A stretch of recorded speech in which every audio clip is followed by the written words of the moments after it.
Merci Monsieur le Président, mes chers collègues. Le bioéthanol permet une certaine souveraineté dans la production de carburant et permet aussi de réelles économies pour les usagers. C'est une forme de soutien à notre agriculture, même si les conséquences en termes de culture sont toujours à prendre avec précaution, surtout dans des périodes de raréfaction de l'eau ou plus généralement de sécheresse. Mais la capacité d'être en partie souverain sur de la production de carburant pour nos véhicules est un petit trésor. Le passage de 250 à 500 € pour une période de 4 mois d'aide maximum pour la conversion des véhicules doit accentuer la fourniture de ces boîtiers, ainsi que l'aide dorénavant accordée aux bateaux de plaisance, qui est une innovation que nous pouvons saluer. Le dispositif jusqu'ici qui a été mis en place avait eu un succès assez relatif.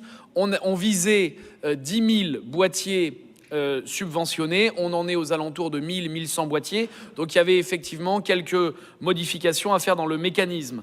En gros, il faut bien se dire que dans les 3 ans, on a subventionné 1000 boîtiers, il y a entre 6 et 7000 boîtiers qui ont été vendus, tant mieux. Plus ou moins, ce sont des économies pour la région, mais ça signifie que l'objectif haut que l'on s'était fixé peut encore accentuer la conversion des véhicules. Pour cela, quelques lignes à tracer tout de même qui nous semblent peuvent renforcer le dispositif. En termes de communication, il faut peut-être expliquer de manière plus fine qu'il n'y a aucune contrainte, il n'y a pas de condition de ressources. N'importe quel administré de notre région peut obtenir cette aide. Renforcer peut-être aussi notre présence chez les garagistes et chez les installateurs. Très souvent, la personne peut venir déposer son véhicule pour une réparation. Je pense que si la région accentue la disposition de prospectus chez les garagistes, ça peut être une manière aussi incitative de faire. Et puis, 2 derniers points.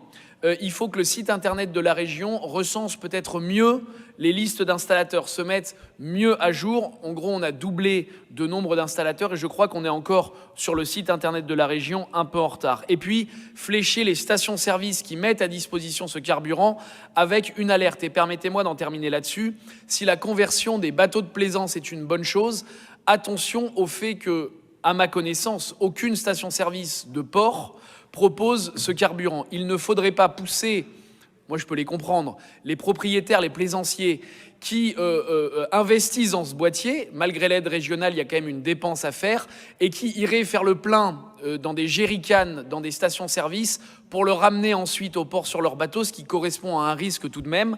Mais ce dispositif et l'amélioration va dans le bon sens. Avec, je crois, ces quelques remarques, on pourrait effectivement atteindre plus facilement l'objectif louable que l'on se fixe sur la transformation des véhicules. J'attends juste une chose qu'on a demandé, et pardonnez-moi, le calendrier de nos commissions ne permet pas de le demander de manière très anticipée, c'est la liste, le nombre de véhicules de la collectivité régionale qui ont été transformés et l'objectif que nous avons à transformer encore ce qui reste. Merci.